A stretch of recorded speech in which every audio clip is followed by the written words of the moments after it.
Examen periódico de salud. Julio Azubá. Introducción. Clásicamente, la actividad médica se ha centrado en interrogar, revisar, evaluar mediante estudios complementarios y tratar a pacientes que concurren a la consulta porque se sienten enfermos. Sin embargo, y con un criterio más amplio del concepto de salud, ahora se considera que los resultados del accionar médico serán mejores si se intenta prevenir la enfermedad o se la diagnostica antes de que se manifieste clínicamente. Se ha desarrollado así el gran capítulo de la medicina preventiva. Concepto y tipos de prevención. Existe una gran controversia sobre la verdadera utilidad de realizar estudios en pacientes sanos y que no tienen síntomas. Si bien a primera vista parecería obvio el beneficio de diagnosticar precozmente una enfermedad, diversos estudios bien diseñados encontraron dificultades para demostrar que un diagnóstico temprano siempre mejora la morbilidad o la mortalidad, la respuesta al tratamiento, o ahorra sufrimiento a los pacientes o dinero a su seguro de salud.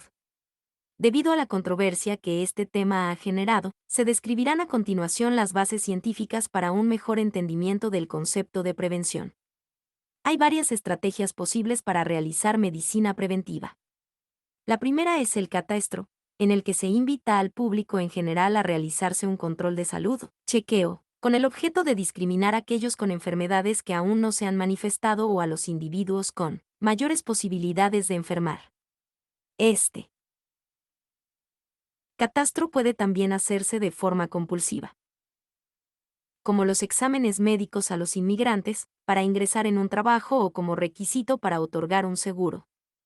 La estrategia del catastro es ahora la más utilizada, pero seguramente no la mejor. Según distintos autores, entre el 10% y el 30% de las consultas en el consultorio del médico clínico son para solicitar un chequeo médico, a las cuales debemos agregar los ofrecidos por los seguros de salud, obras sociales e instituciones médicas o de diagnóstico. En estos chequeos suelen solicitarse estudios en SSO, que no han demostrado beneficios comprobables, incluso, que son directamente desaconsejados, pedidos sin considerar la relación costo, riesgo y beneficio. Por ejemplo, según la Task Force de Servicios Preventivos de los Estados Unidos, US, en un hombre de 60 años, no fumador y con una vida sexual activa, las evaluaciones preventivas con recomendación de tipo A, o sea fuertemente recomendadas, son solo la búsqueda del cáncer colorectal, HIV, sífilis en pacientes con riesgo aumentado y control de la tensión arterial.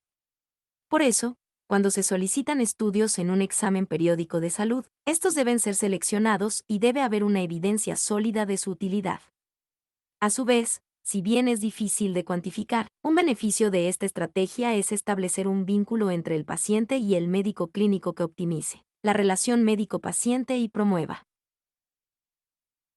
la instalación de la figura del médico de cabecera, caso clínico 3-1.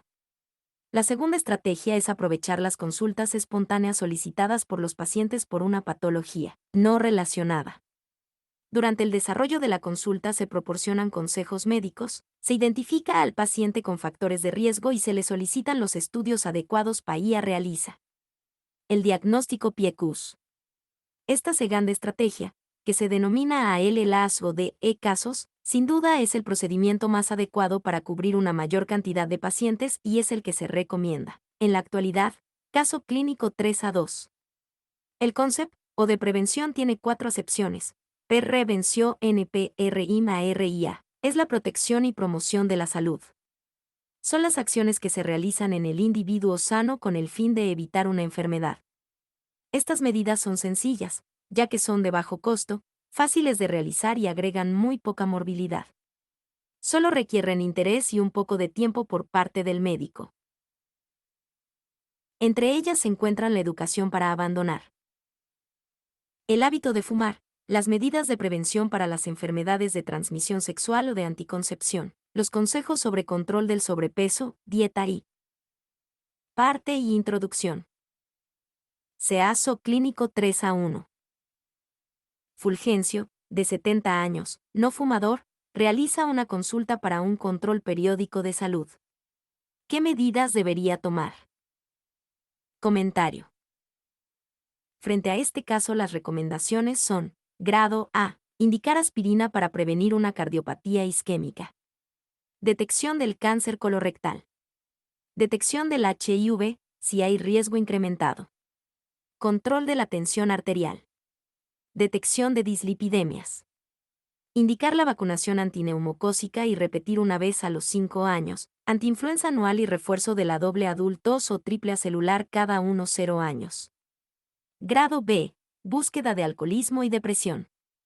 Evaluación del índice de masa corporal. Consejos sobre una dieta sana. Detección de diabetes tipo 2 si el paciente es hipertenso. Grado C. Búsqueda de un aneurisma abdominal. Detección del HIV, si hay riesgo incrementado. SEASO clínico 3A2. Ernestina, una abogada de 37 años, fumadora y sin otros antecedentes significativos. Consulta por febrícula, rinitis acuosa y odinofagia. Con diagnóstico de resfrío común, le indica tratamiento sintomático y la cita en 10 días para control. ¿Qué procedimientos utilizaría en la segunda consulta para desarrollar medidas de medicina preventiva? Comentario. Las prácticas recomendadas tienen distintos grados de recomendación y variarán con los años. Las sugerencias actuales son: Grado A, detección precoz de cáncer del cuello uterino, Papam-Colau. Detección de infección por clemidie, HIV y sífilis, si hay riesgo incrementado. Suplemento con ácido fólico frente a la posibilidad de embarazo. Control de la tensión arterial. Consejos e información para dejar de fumar. Indicar el refuerzo de la vacuna doble adultos o triple aislular cada 10 años. Grado B. Búsqueda de alcoholismo y depresión. Evaluación del índice de masa corporal, IMQ. Consejos sobre alimentación sana e infecciones de transmisión sexual. Detección de diabetes tipo 2 si la paciente es hipertensa. Detección de dislipidemias, si hay riesgo incrementado. Detección de gonorrea, si hay riesgo incrementado. Grado C. Detección de infección por clemidie, HIV y dislipidemias, sin riesgo incrementado. Ejercicios. Los consejos sobre salud dental, la prevención de accidentes, y la indicación de vacunación general o ácido fólico en la mujer que desea quedar embarazada. Son todas medidas sencillas, que han sido validadas, con un gran rendimiento en la promoción de la salud, de bajo costo y sin efectos adversos. En esta estrategia también es importante el hallazgo de casos, para desarrollar conductas específicas en los individuos de alto riesgo como el tabaquista, el drogadicto, el promiscuo sexual o el paciente con antecedentes heredofamiliares de riesgo. Prevención secundaria. Comprende el diagnóstico y el tratamiento de la enfermedad antes de que ésta se manifieste, aunque ya se encuentre presente. Si se realiza el procedimiento correcto, se podrá hacer un diagnóstico temprano y se reducirán la morbimortalidad y el número de complicaciones. Sin embargo, como se explicará más adelante, son muy pocos los procedimientos correctos que han demostrado, sin lugar a dudas, que el resultado es beneficioso para el paciente. Prevención terciaria. Comprende el control del tratamiento, de la rehabilitación y de los factores de riesgo luego de que la enfermedad ya ha causado daño. Su objetivo es disminuir la lesión producida y evitar las recidivas. Comprende, por ejemplo, luego de un infarto de miocardio, el control médico periódico, la realización de pruebas ergométricas, la medicación antiagregante y beta-bloqueante, el control estricto de la hipercolesterolemia, etc. Todas medidas tendientes a reducir el riesgo de nuevos eventos coronarios. Prevención cuaternaria. Se define como las acciones o medidas adoptadas para identificar a un paciente en riesgo de medicalizadón, para protegerlo de nuevas intervenciones invasivas médicas y sugerir intervenciones éticamente aceptables. Mark Hamill, 1998. La MEDIC lisa de ON de la vida es una combinación tóxica de intereses creados por el complejo médico-industrial, el pensamiento esperanzado del paciente y su familia y las buenas intenciones del médico. QE producen la falsa idea de que la medicina puede resolverlo todo. Así, los factores de riesgo se transforman en enfermedades. Se amplía el concepto de enfermedad corriendo los puntos de corte de la normalidad y se convierten en patológicos procesos vitales como el puerperio, la menopausia o la vejez. En los últimos años ha habido un gran desarrollo de los fármacos y de los aparatos de diagnóstico y tratamiento, cada vez más caros y sofisticados, impulsados por estudios que promueven su uso y la cada vez más difundida idea de que toda situación médica se debe prevenir, tratar y curar. Esto ha aumentado enormemente la incidencia y severidad de efectos adversos inherentes a la indicación de estudios y medicamentos, tratamientos de dudosa efectividad y la medicalización de procesos vitales normales o que no requieren intervención médica. En la prevención, esto tiene especial importancia ética, ya que lo mínimo que se debe hacer es no generar un daño a un paciente sano, premium no nocere. Por lo tanto, también es nuestra responsabilidad suspender la medicación mal indicada, desaconsejar los estudios cuya validez no haya sido reconocida y respetar y hacer. Examen periódico de salud. Respetar los procesos vitales normales que no deban ser interferidos por la práctica médica, como también respetar la decisión de los pacientes cuando no aceptan ser sometidos a intervenciones médicas. Caso clínico 3A3. En los últimos años, este nuevo enfoque de la prevención cuaternaria ha tenido tanto desarrollo que, así como se investiga y se recomienda qué hacer, también se investigan e identifican conductas médicas frecuentes y erróneas que se recomienda no hacer. Existen diversas iniciativas y una de ellas, denominada CHOING Wisely, dirigida por la American Heart of Infernal Medicine ABIM Foundation, promueve el diálogo entre el paciente y los médicos para evitar los estudios, tratamientos y procedimientos innecesarios. www.chosinaicel.org. Diagnóstico precoz e historia natural de la enfermedad. Ya se ha mencionado que no todas las enfermedades deben investigarse, pues no siempre el diagnóstico Caso clínico 3A3. Susara acude a su consultorio para que usted le transcriba unas indicaciones que le hizo su médico de cabecera, que no pertenece a su obra social. La paciente, de 24 años, o tiene antecedentes familiares ni personales de relevancia. Toma anticonceptivos regularmente, tiene una vida sexual activa con una pareja estable y fuma 10 cigarrillos diarios desde hace 3 años. Su examen físico es normal y su IMC, de 23. Trae una solicitud de análisis de laboratorio de rutina, una radiografía C-tórax de frente y perfil, una ecografía tiroidea y un ECG con ergometría que se le solicitó para extender un certificado de aptitud para realizar actividad física. ¿Qué enfoque le daría a la situación? ¿Cuáles estudios están justificados y cuáles no? ¿Cuáles son las indicaciones que deberían darse? Comentario. Una mujer de 24 años sin antecedentes, sana y asintomática, es poco probable que tenga alguna patología de relevancia. Por lo tanto, prácticamente cualquier estudio anormal tiene más posibilidades de ser un falso positivo que un verdadero positivo. Así, los estudios solicitados carecen de valor y son inútiles. Si son normales, no agregan nada a lo previsto y, si son anormales, serán considerados un falso positivo y desechados, o requerirán otros estudios más sofisticados, con mayor especificidad y más costosos. En esta paciente las recomendaciones con grado de evidencia son control de la tensión arterial, cribado, screening de cáncer del cuello uterino y CHIV, e indicación y asesoramiento para dejar de fumar. Las de grado B son fundamentalmente de prevención primaria, detección y consejo sobre ingesta de alcohol y depresión, prevención del cáncer de piel y violencia familiar y detección de infección por clamidia y gonorrea. Si planea embarazarse, se indica ácido fólico 1 mg/diagonal. Día para la prevención de defectos del cierre del tubo neural, recomendación de grado A, y consejos para el amamantamiento, recomendación de tipo B. Las recomendaciones de tipo D, no indicadas y que no deben hacerse, incluyen evaluación del riesgo cardiovascular con ECG y búsqueda del cáncer de tiroides. Al no tener antecedentes ni factores de riesgo, no es necesario ningún otro estudio de laboratorio. Por lo tanto, todos los estudios solicitados son innecesarios y no debemos transcribirlos cumpliendo con los postulados de la prevención cuaternaria. Se traduce en una reducción de la morbimortalidad. Entonces, ¿qué enfermedades se deben rastrear? Para contestar esta pregunta, en primer lugar hay que tener en cuenta la historia biológica natural de una enfermedad, que puede dividirse en 4 estadios, Fig 3A1. 1. Comienzo biológico. Es el origen de la enfermedad. No se la puede detectar, pero está presente.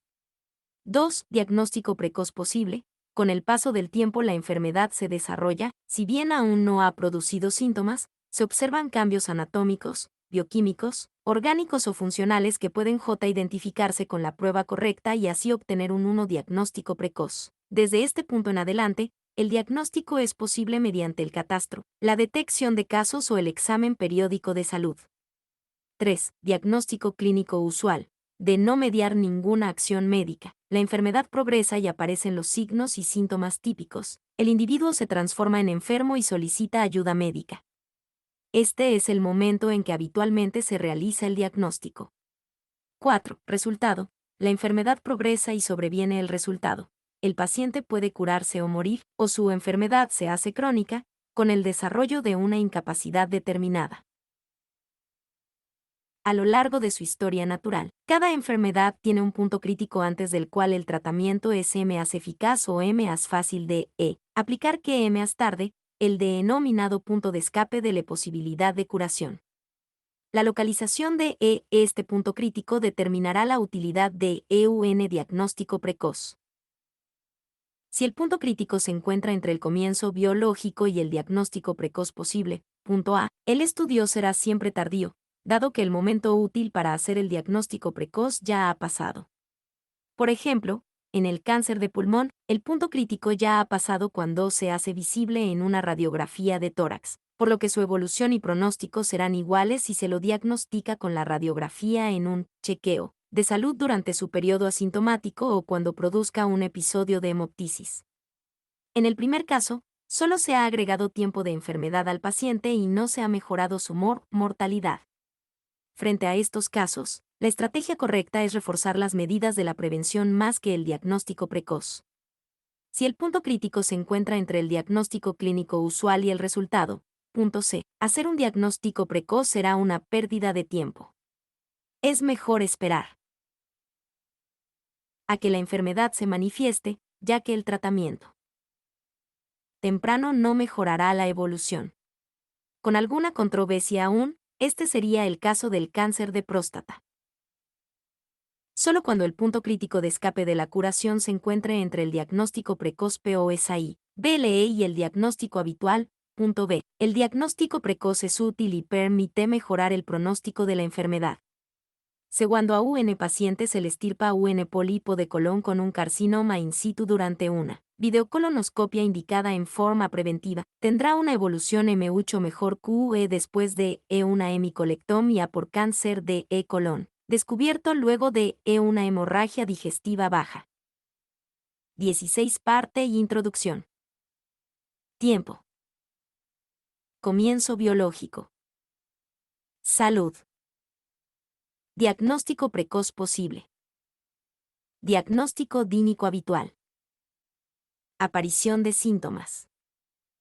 Menor que D. Resultado. Recuperación, fallecimiento, cronicidad. Fig 3A1. Evolución natural de la enfermedad. La necesidad de evidencias en el diagnóstico precoz. Para determinar la posición del punto crítico se requieren estudios bien diseñados y llevados a cabo en forma correcta, que permitan generar una evidencia lo suficientemente sólida como para aconsejar un diagnóstico precoz en una enfermedad determinada. Sin embargo, esperar que todas las enfermedades sean evaluadas con estudios impecables puede requerir mucho tiempo. ¿No se estarán quitando posibilidades a los pacientes hasta que esos estudios estén disponibles?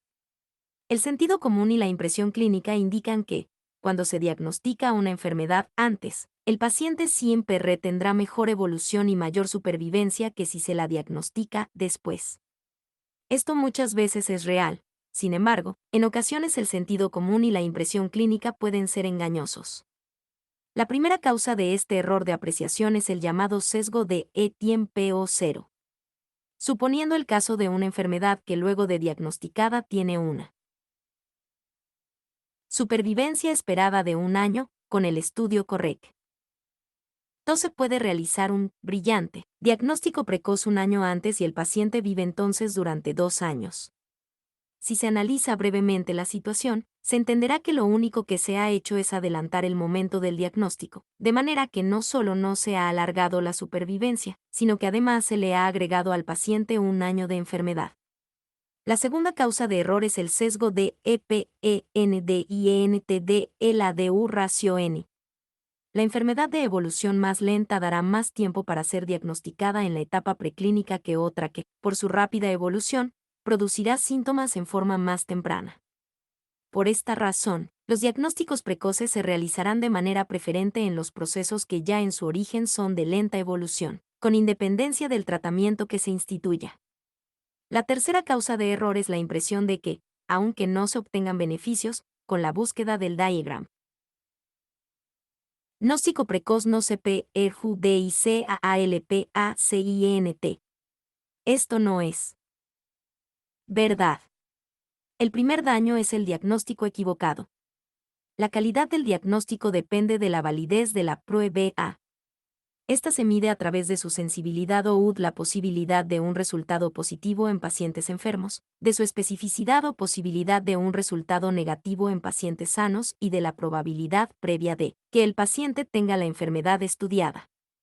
Si la prevalencia de la enfermedad es muy baja, la posibilidad de falsos positivos se incrementa en forma extraordinaria, aún con pruebas con buena sensibilidad y especificidad. Véase CAP 4 bases metodológicas y epidemiológicas del conocimiento médico.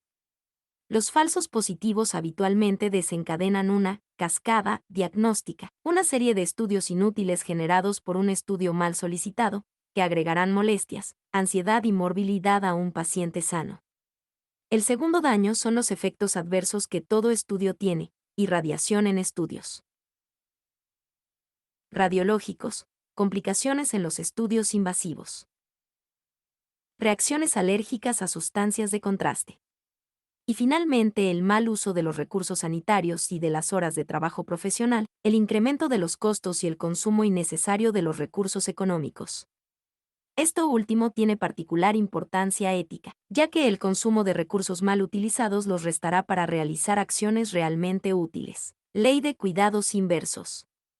El estudio debe ser simple, aceptable por parte del paciente, de bajo costo y con un riesgo razonable que nunca debe ser mayor que el beneficio que genera.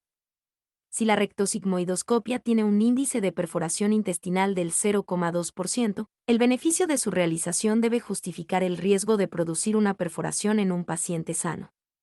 Otro perjuicio que puede provenir de la detección precoz es la rotulación, o sea, el daño psicológico y en su actividad laboral y social que se le inflige a un paciente que se siente bien cuando se le dice que está enfermo.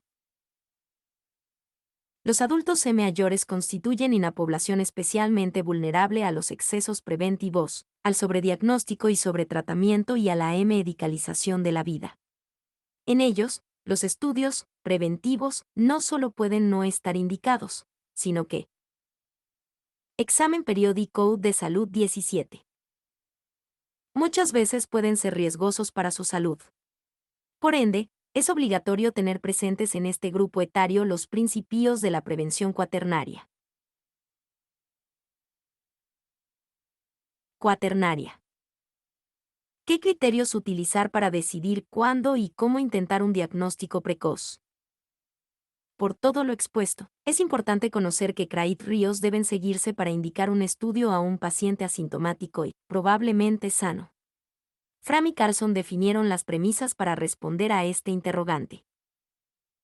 La condición debe tener un efecto significativo sobre la calidad y la cantidad de vida, o sea que la enfermedad debe ser lo suficientemente importante en cuanto a su gravedad y prevalencia en la población. La condición debe tener un periodo asintomático durante el cual la detección y el tratamiento reducen la morbimortalidad con respecto a los realizados durante el periodo sintomático. Los estudios para detectar la condición en el periodo asintomático deben ser seguros, precisos, eficaces y aceptables por el paciente. El daño potencial de la intervención, estudio de detección más el tratamiento en la etapa asintomática, debe ser menor que el del tratamiento habitual. Es imposible que el médico pueda decidir por sí mismo qué enfermedades debe rastrear y con qué estudios tiene que hacerlo. Desde 1970, y luego de la revisión de la bibliografía, diversas asociaciones publican periódicamente sus recomendaciones acerca de qué intervenciones realizar, en qué población y cada cuánto tiempo. Estas recomendaciones se efectúan de acuerdo con el nivel de certeza sobre los potenciales beneficios de la práctica, surgido de la evaluación de los resultados de estudios sobre el tema en cuestión, medicina basada en la evidencia, la cual se clasifica como alta. La evidencia surge de estudios bien diseñados, bien ejecutados y con resultados concluyentes en una población representativa. Moderada. La evidencia es suficiente para determinar conductas, pero su solidez está limitada por defectos en el número, la calidad o la consistencia de los estudios. Baja. La evidencia es insuficiente porque el número de los estudios es limitado, la calidad no es buena o los resultados son contradictorios. La denominación de medicina basada en la evidencia, MBE, que es la traducción de la denominación en lengua inglesa de Evidence-Based Medicine, presenta un error en la traducción de la palabra evidence, que no significa evidencia, sino prueba, ya que evidencia es una certeza irrefutable. De tal manera que la denominación correcta debería ser mediana basada en pruebas, MVP. A partir de estos grados de evidencia, la Task Force de Servicios Preventivos de los Estados Unidos, USPSTF, ha creado 5 grados de recomendación con las letras A, B, C, D, E, I. De acuerdo con estos grados, ofrece también sugerencias con respecto a la práctica. Estas definiciones fueron actualizadas en julio de 2012 y se muestran en el cuadro 3A1. Cualquiera que sea el grado de recomendación, determinar si una práctica debe ser finalmente ofrecida o realizada al paciente individual requerirá siempre una conversación informada y un consenso entre el médico y el paciente. Se propone que, teniendo en cuenta estas recomendaciones, el estudio que se ha solicitado será adecuado para lo que se pretende diagnosticar y ese diagnóstico. Cuadro 3. Grado de A la US. B la US. Ofrecer o C la US. Ofrecer. De la US. Desaconsejar. 1 la US. Leer la sección 18 parte y introducción. Mejorará la calidad de vida o la supervivencia del paciente. Conclusión. Hoy existe tanta bibliografía a favor como en contra de la importancia y la necesidad de realizar exámenes periódicos de salud.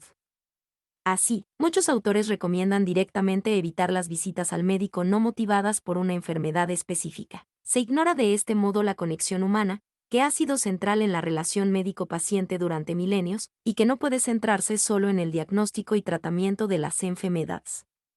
Los médicos no somos meros mecánicos que realizan protocolos de mantenimiento a máquinas humanas. El conocimiento íntimo de nuestros pacientes y de sus circunstancias de vida cambiantes, sus prioridades y sus perspectivas es la base indispensable para un adecuado cuidado centrado en el paciente. Por otro lado, las guías y consensos proponen pautas científicas y despersonalizadas que nos dicen qué debemos hacer en cada caso. Consideramos que seguir este razonamiento tan lineal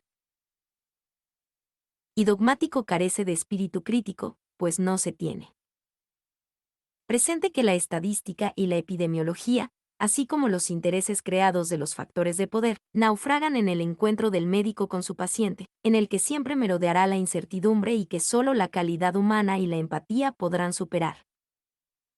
A modo de síntesis y conclusión, presentamos un decálogo de recomendaciones básicas que no debemos olvidar.